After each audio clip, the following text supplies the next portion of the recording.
Hello everyone, welcome to my channel. I'm Dr. Saurabh Dikshit. So today I have decided to come up with a very small concept of neurosurgery. So today I'm going to tell you something about the concept of doctrine of Munroe Kellie and something related to brain herniation and how we manage intracranial hypertension. So let us start with this. So today we are going to discuss neurosurgery. Now when we talk about neurosurgery, lot of us start with the neurotrauma, but one very important thing that we have to understand is the concept of intracranial hypertension. Now when we are talking about intracranial hypertension, there are a lot of things that start with building up of pressure, but what happens and why it happens, the most important thing is doctrine of Munroe Kellie. So in order to understand anything in neurosurgery, you need to understand doctrine of Munroe Kellie. When we are talking about doctrine of Munroe Kellie, what is important? Doctrine of Munroe Kellie says that skull is a closed vault. So what does this doctrine says? Now this is what is very important for you to understand, because if you understand doctrine of Munroe Kellie, you will understand everything. So what does doctrine of Munroe Kellie tells us? The doctrine says that skull is a closed vault, and since skull is a closed vault, lot of problem arises because of this. Now try to understand what will happen if it is a closed vault. So therefore this doctrine says, therefore any addition to it is managed by compensatory egress of CSF and venous blood. So is managed by egress of CSF and venous blood. Now let us try to understand this doctrine of Munroe Kellie and how is it that important, because if you understand this, you will understand everything. Now let us take a simple model of a skull. So let us take this to be a skull. Now how is skull different from other places? Because skull is a closed vault. So let us take the four compartment wise distribution. So we have CSF, we have arterial blood. Do you know that brain can compensate for anything but cannot compensate for the arterial blood? Why it cannot compensate for the arterial blood? Because students, it is the most important thing. The moment arterial blood goes down, there is ischemia, and then there is brain parenchyma, and then there is venous blood.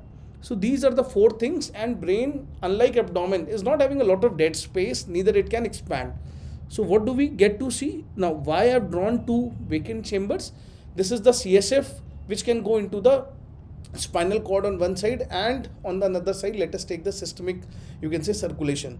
So whenever there is addition of any mass, what could be a mass? It could be a hematoma, it could be a tumor.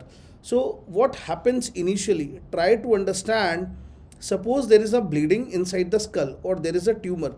So this is a mass, and this mass will occupy some space.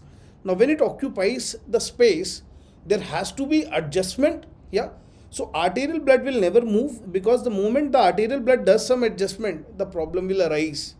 Same is the case with the brain parenchyma. The brain parenchyma tries to secure itself. Now what happens? You need to accommodate this, and therefore brain will request the CSF to shift from the intracranial compartment to intraspinal compartment, and this shift will actually, so this CSF is going into the what, students? From the brain, the intracranial compartment to intraspinal compartment. This will vacate some space, and thus this space will be occupied in adjusting the mass. Similarly, the venous blood shall also move out. And where does it move out? Into the systemic circulation. By this mean, the mass is adjusted, and this is therefore known as compensatory phase. And that is the reason why immediately post trauma, you don't have neurological deficits developing. It is after 2 hours, 3 hours that you develop neurological deficit. And what is the reason for this now? Now initially you have adjusted for this. Now what happens next, students? Let us talk about expansion of the mass. Now this mass expands, and whenever this mass expands, students, it will acquire more space. Now already we know that arterial blood cannot be compromised. The CSF has already adjusted to the maximum it could have.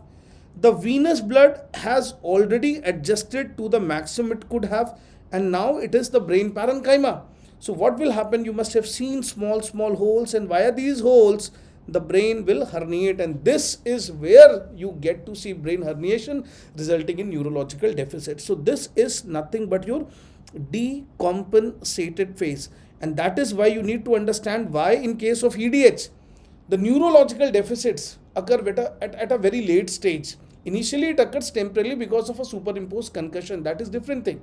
But why after injury it takes some time? Answer is this: because initially whatever is added, you compensate with egress or reshuffling of CSF and venous blood, and this is what is very important, which has been given to us by doctrine of Munroe Kellie. So in this decompensated phase, there is brain herniation. And why the brain herniation happened?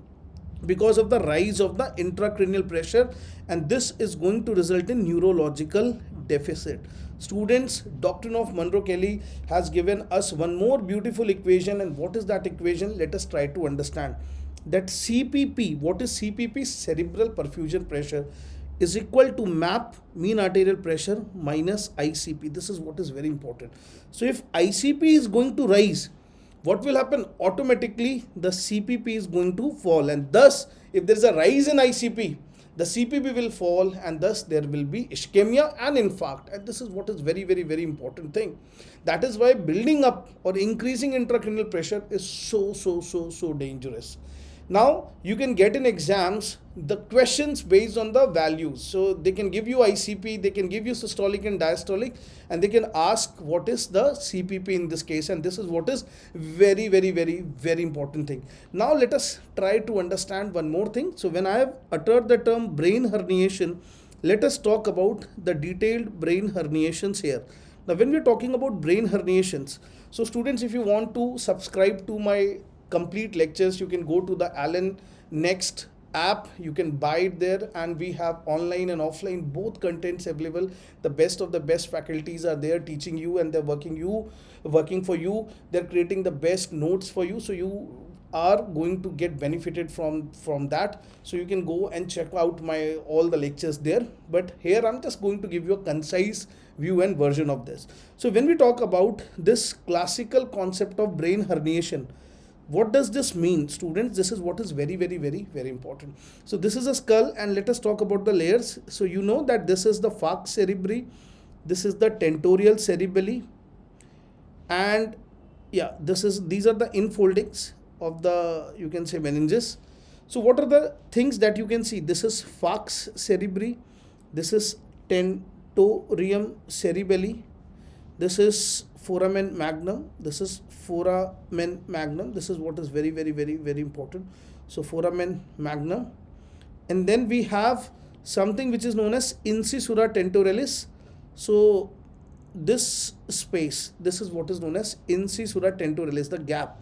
So these are very, very, very, very important things. So incisura temporalis. Now what are the various herniations? Let us take this to be a mass.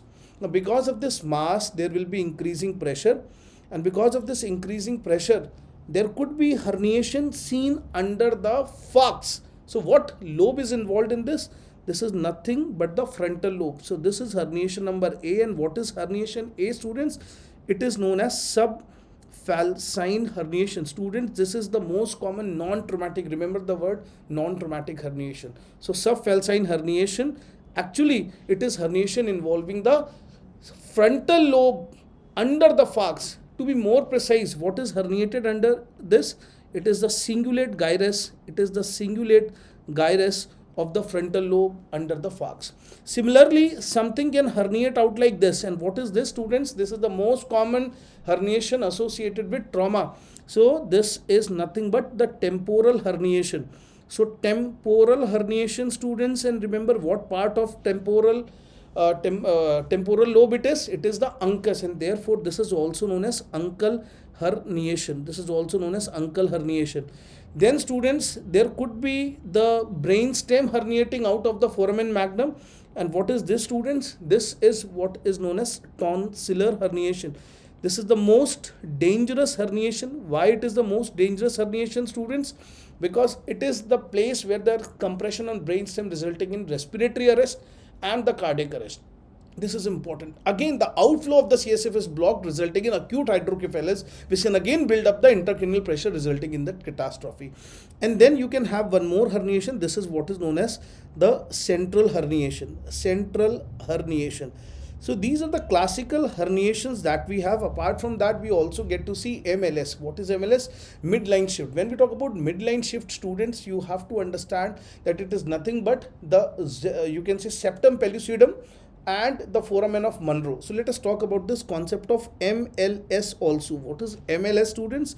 This is nothing but midline shift. So when we are talking about this midline shift, how do you determine this midline shift? Okay, you will take an inch tape and measure how much the skull is deviated. No, this is not. So try to understand, for determining any shift, you need to check a fixed position, and thus we take foramen of Munroe. So there is something which is known as foramen of Munroe, and then there is something which is known as septum pellucidum. This is what is very, very, very important. So from the vertex, or you can say from one angle of the skull, if you measure this distance as x and this distance as y, so y minus x is equal to midline shift. Normally this is 0, so both are overlapping each other. In a normal patient, if you talk about this, so what is the scenario in the normal patient? It is overlapping.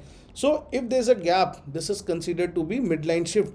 More than 5 centimeter MLS is considered to be what, students? Significant. And if you get this midline shift, it is considered as a, you can say, indication for surgery.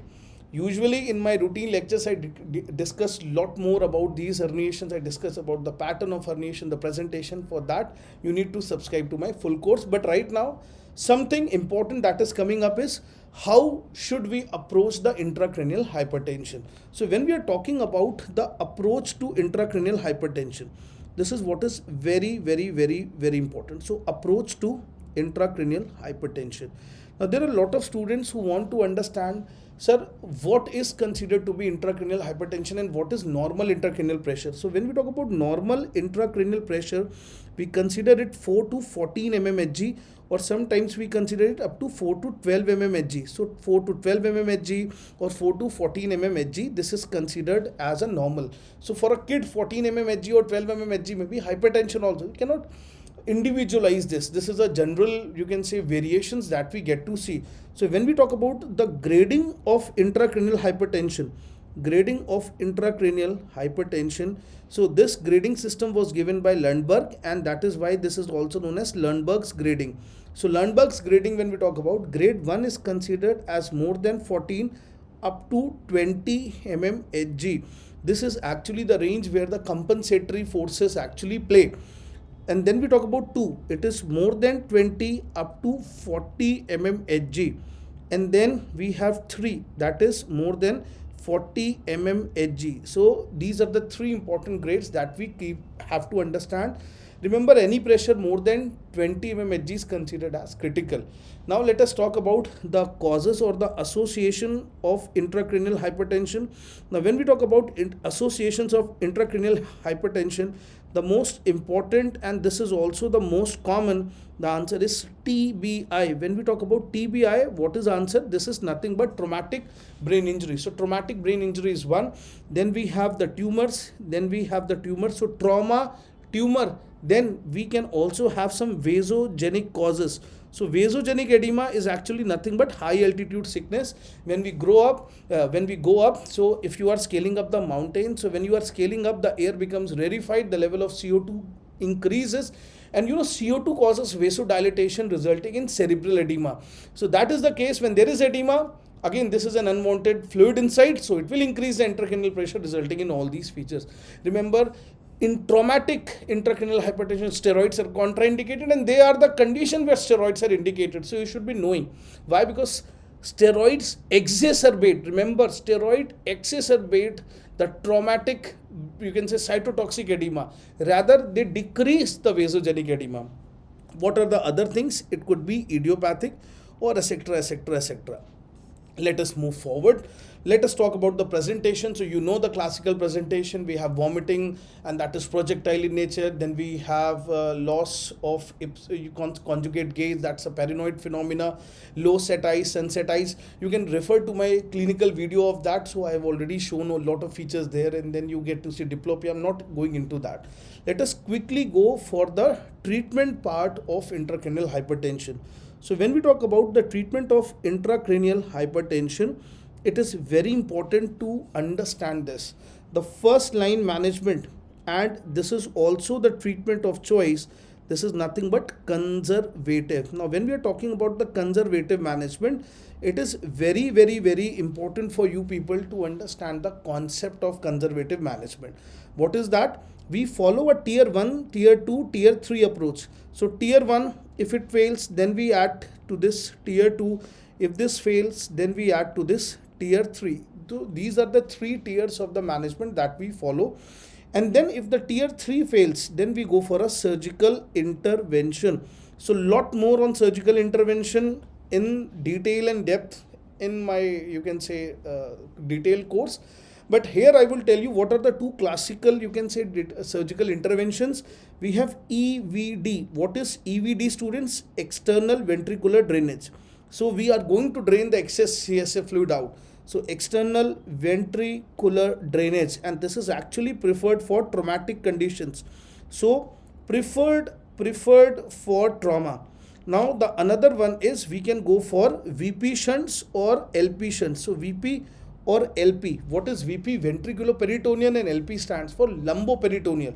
So these are the various shunts, and they are preferred for non-traumatic conditions. So for non-traumatic, or you can say hydrocephalus, we prefer to use LP or VP shunt.